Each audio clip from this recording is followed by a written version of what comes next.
Amigos, ¿qué tal? Bienvenidos. Colombia al día en el aire.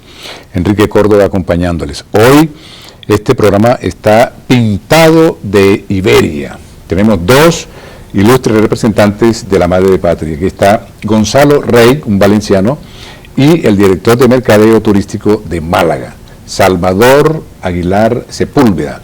Vamos a conversar sobre España, pero antes quiero preguntarle, y le doy la bienvenida a Gonzalo Rey. Tengo un CD en donde estás sentado en una mecedora en Cartagena. Cuéntame de ese viaje a Cartagena y tus impresiones de esa Colombia que viviste. Hombre, Cartagena de Indias es una ciudad colonial espléndida, ¿no? Y tuve la suerte de estar invitado para un simposio que se hacía sobre la familia y eso, y fui a actuar allí. Y tuve la suerte también de que Daniel Samper me ofreció su casa en la calle Tumbamuertos, que ya empezando por ahí me hizo muchas gracias. Parece ser que llevaban un muerto y se les cayó y tal, y le pusieron a la calle Tumbamuertos. Y entonces sí, en esa casa maravillosa colonial me hicieron unas fotos y la puse en uno de las grabaciones de los CDs, sí. Gonzalo, tú como español, cuando llegas a esa Cartagena construida por los ingenieros militares españoles durante la época del Imperio Español, ¿qué sentiste? Es muy gratificante porque siempre como colonizador, digamos, tienes un poco el complejo de los abusos hechos por la colonia, de todas esas cosas, las leyendas negras y todo eso. Y después, viajando y viendo ciertas cosas, se convierten en positivas, ¿no? Es maravilloso ver Cartagena, es decir, puñetas, los españoles no lo hicieron del todo mal, ¿no? O La Habana mismo, que es una ciudad maravillosa como ciudad colonial, ¿no? Entonces es muy agradable. Y después te das cuenta de esos fuertes que vas reconociendo en cada una de las ciudades, todos con los mismos planos y todo. Entonces ahí te reconcilias un poco con ese complejo que uno lleva histórico, porque no te concierne directamente, pero histórico, ¿no? Ese complejo se te va un poco, ¿no? Tú eres compositor, eres cantautor. Desde el punto de vista de la música, ¿cómo sentiste ese trópico colombiano? A mí América Latina me apasiona desde siempre. En mi entorno siempre dicen que seguramente yo hay alguna mezcla muy sudaca, como decimos en España, en mis genes, ¿no? Entonces todo lo que sea latinoamericano me apasiona, y la música sobre todo, ¿no? La he practicado siempre, y por tanto soy hijo de sevillana y de andaluza, ¿no?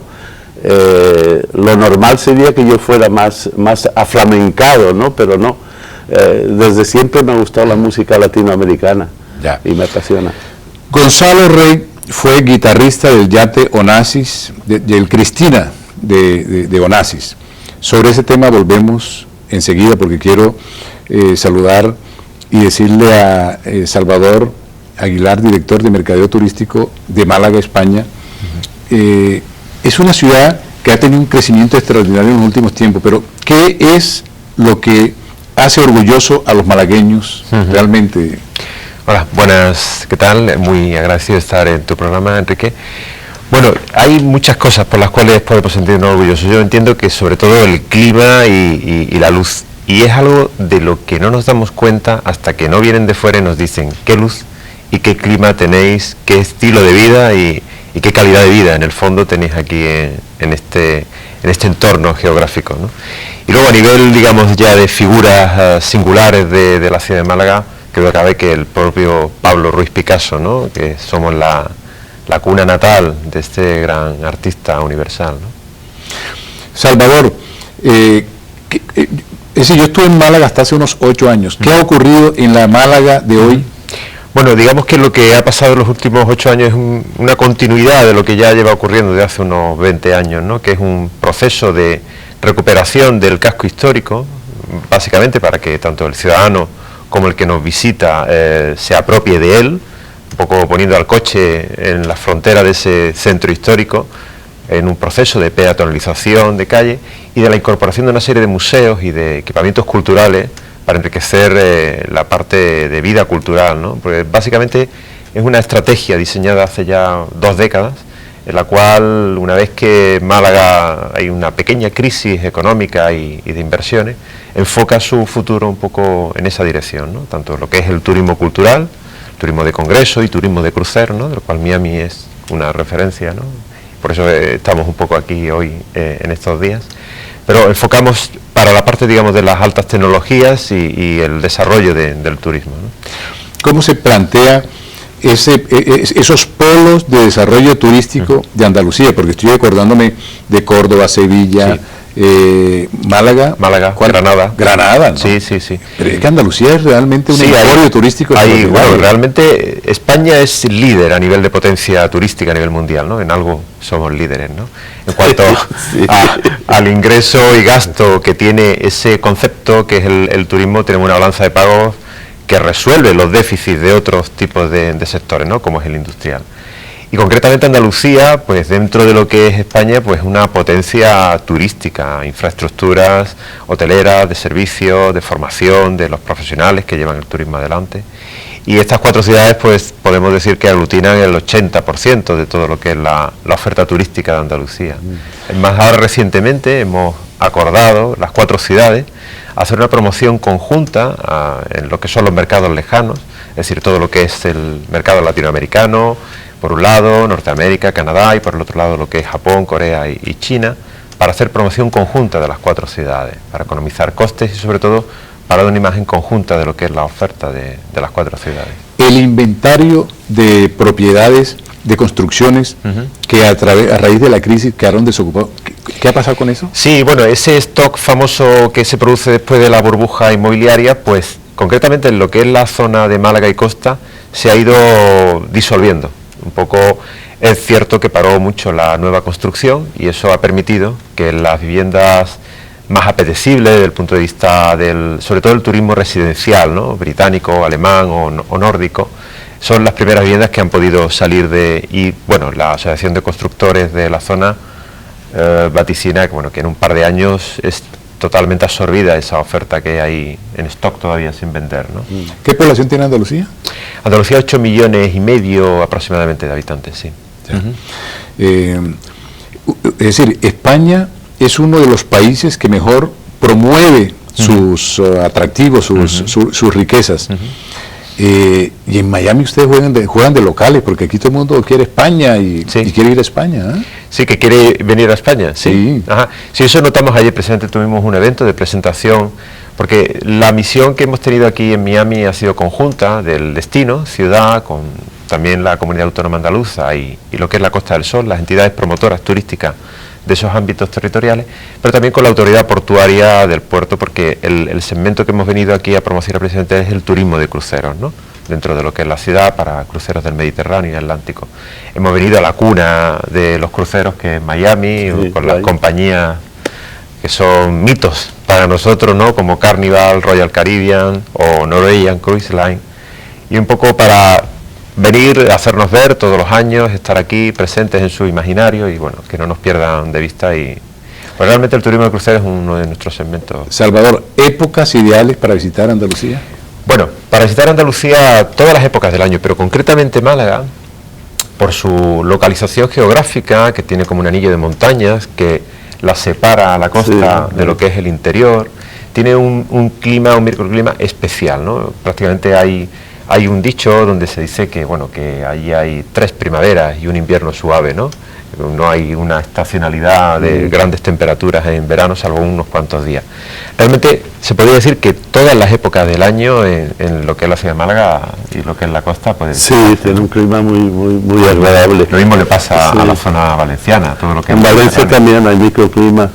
Y la única Sevilla en verano, en pleno agosto. Sí, no quería yo decirlo, por eso me he ido. Pero es cierto que el interior de Andalucía en verano es un poco más caluroso, pero la primavera sevillana o el mayo cordobés, o en fin, Granada con su frío particular, que es un frío seco, pero es muy interesante.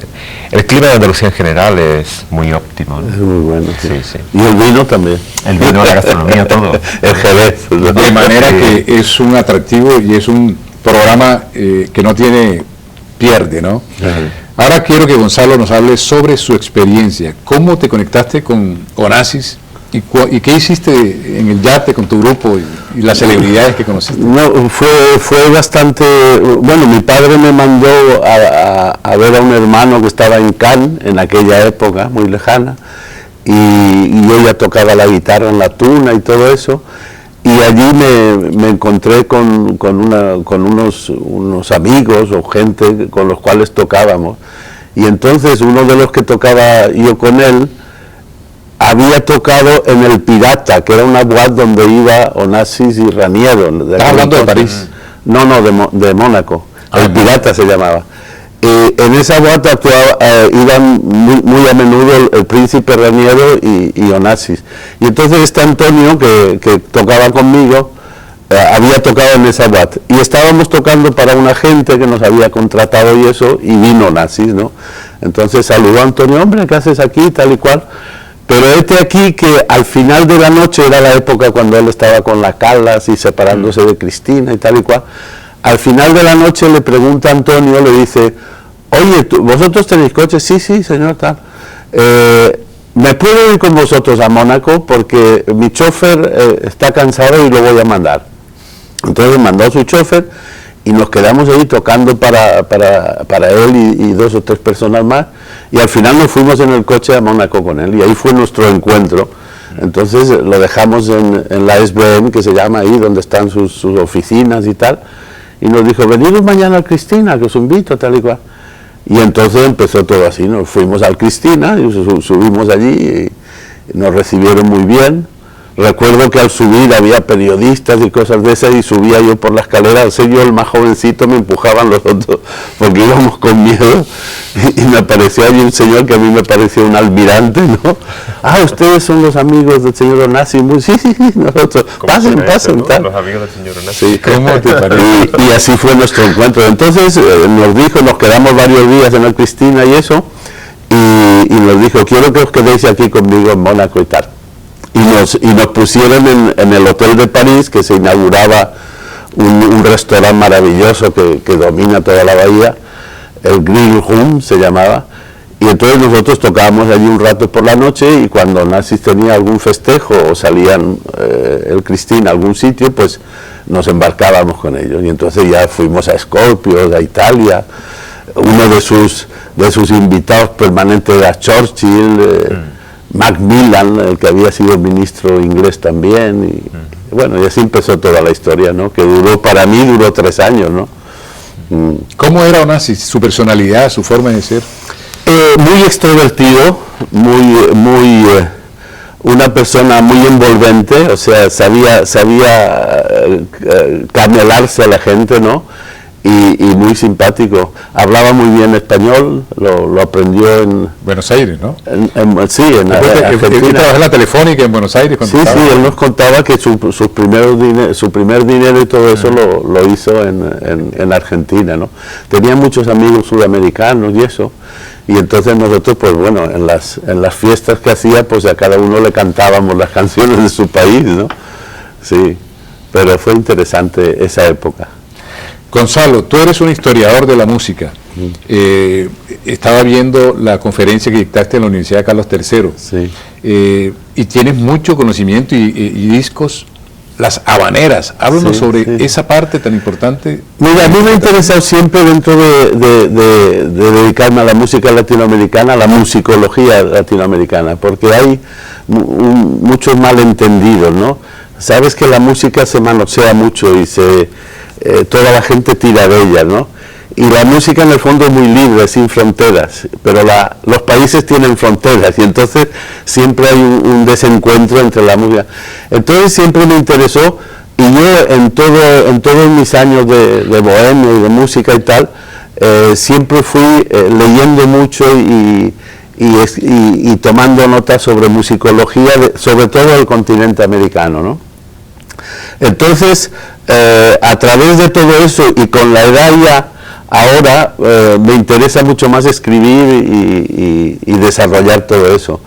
Entonces empecé a hacer unos trabajos sobre musicología y me di cuenta que el portaaviones de la música para toda América es Cuba, ¿no?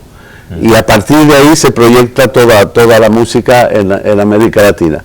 Y entonces, trabajando todo eso, descubrí a base de leer a todos los musicólogos y de ver todo el proceso histórico, descubrí que el llamado patrón de habanera es el que ha inducido a toda la creación de la música americana.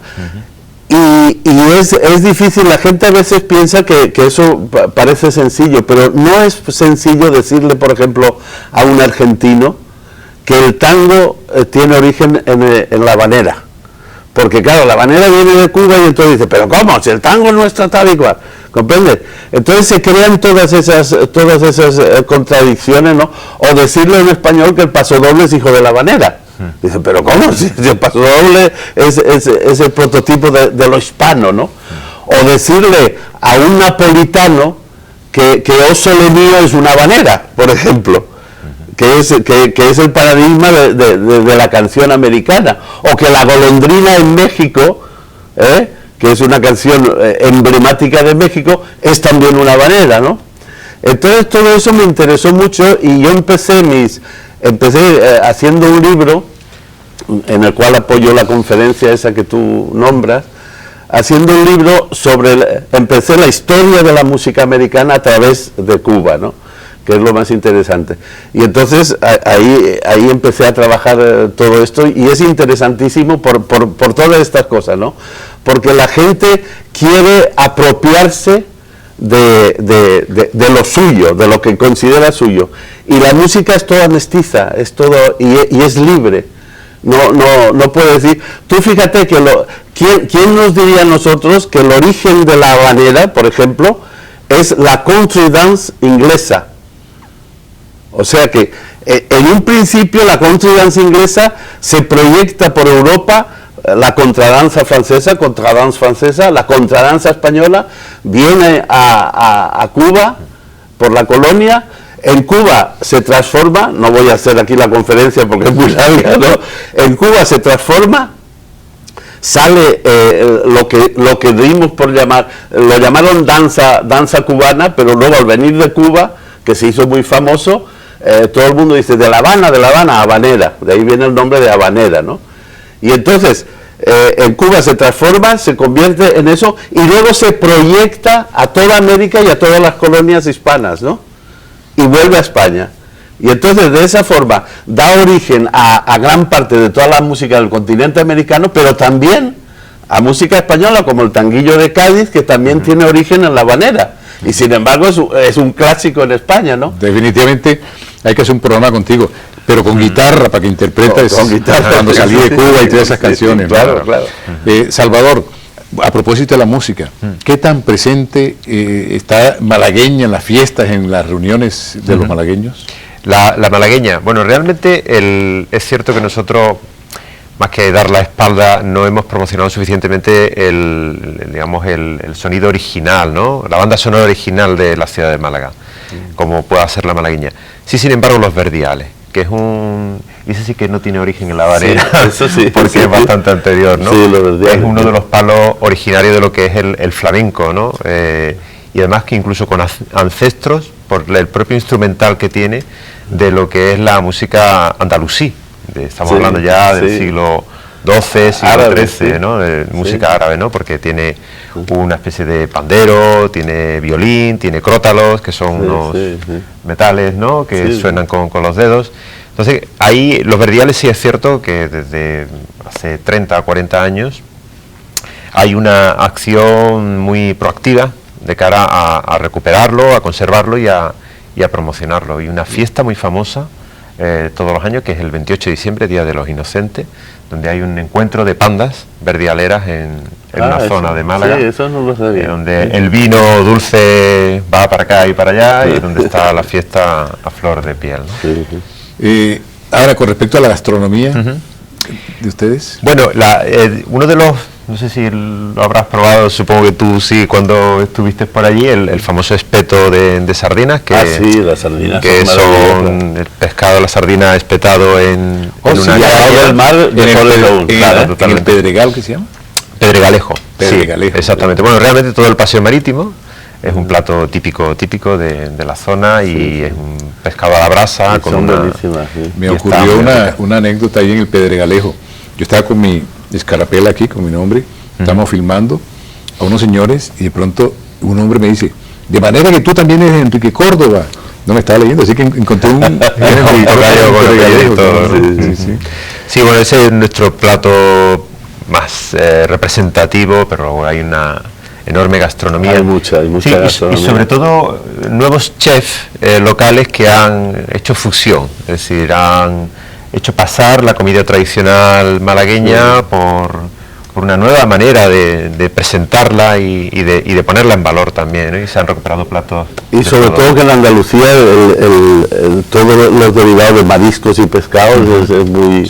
Se come mucho, todo el pescadito frito y todo eso.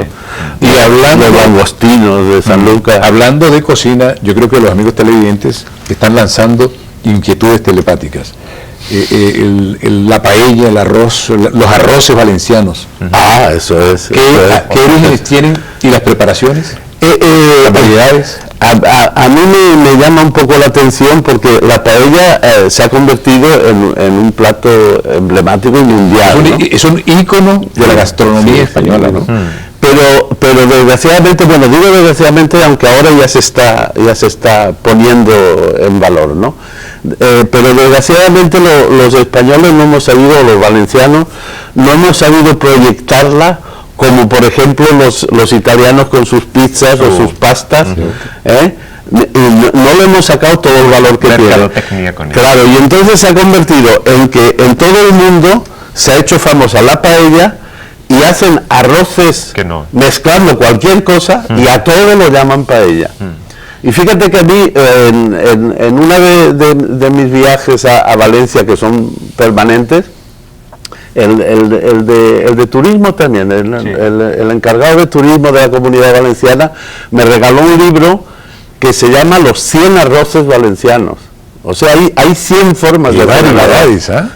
Y realmente la paella tradicional, lo que nosotros en Valencia llamamos paella, es de carne y es interior. Y se hace con pollo y conejo, nada más. Ese es el origen de la paella. La paella, era de conejo. Lo que le llamamos paella en Valencia es un arroz con conejo y pollo. Después se le ponen algunas legumbres de temporada. Por ejemplo, cuando hay la alcachofa, se ponen alcachofas.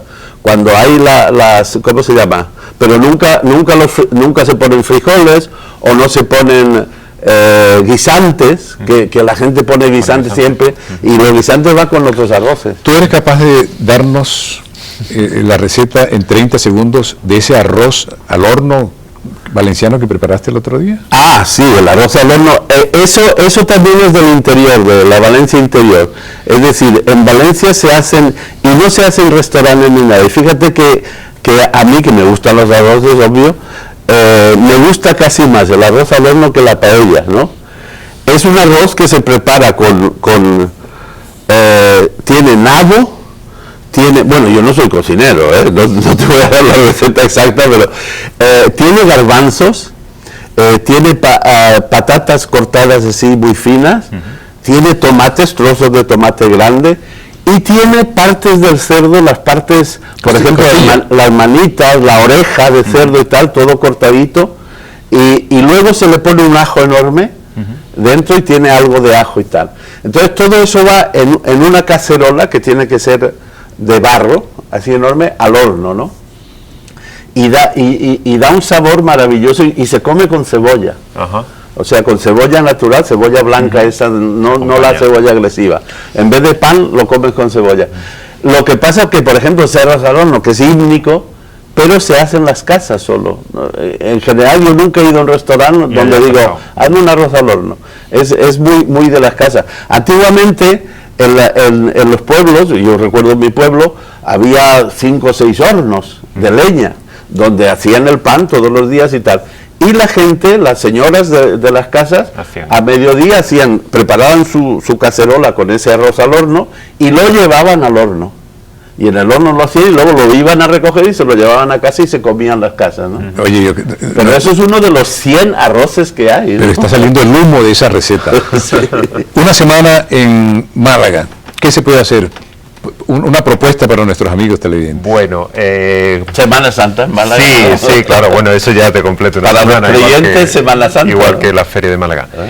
Bueno, yo dedicaría un par de días a ver la oferta museística. Tenemos marcas muy novedosas, o sea, muy recientemente llegadas, como tenemos el primer centro delegado del Centro Nacional de Pompidou, de Pompidou de París, justamente la primera salida que ha tenido de Francia, ¿no? Sí. Pero dedicaría un par de días a ver el Museo Picasso, el Centro Pompidou Málaga, el Centro de Arte Ruso, la fundación, o sea, la casa natal donde nació el propio Picasso. Y otro par de días, pues quizás, dado que la provincia tiene una oferta muy interesante buena, también, hacer algún tipo de incursión en Ronda, Marbella, incluso dentro de una nueva recuperación de patrimonio natural, diría yo, que es el llamado Caminito del Rey, que es una pasarela que está pegada a un desfiladero, ¿no? Como el Gran Cañón del Colorado, pero a una escala un poquito inferior, donde hay una caída importante hacia abajo. La gente que tenga vértigo mejor que no lo haga, ¿no? Todo muy seguro, pero es un punto muy atractivo. Ha salido en prensa internacional, ¿no? Ha repercutido mucho la recuperación. Y dedicaría otro par de días de nuevo en la ciudad de Málaga, pues a disfrutar de su clima, su paseo marítimo, su gastronomía, por supuesto, a pasear tranquilamente por el centro histórico, y por supuesto, tomar tapas, la catedral, el conjunto Alcazaba, Gibralfaro, Teatro Román, ¿no? Que es un poco... Es que no hay que olvidar que Málaga tiene 2.800 años de historia detrás, realmente fundada por los fenicios del siglo 7, 8 antes de Cristo. Claro, todo eso ahí... Un lugar indiscutiblemente para visitar. Bueno, se nos acabó el programa y hemos disfrutado y hemos paseado a través de la historia y todas estas memorias.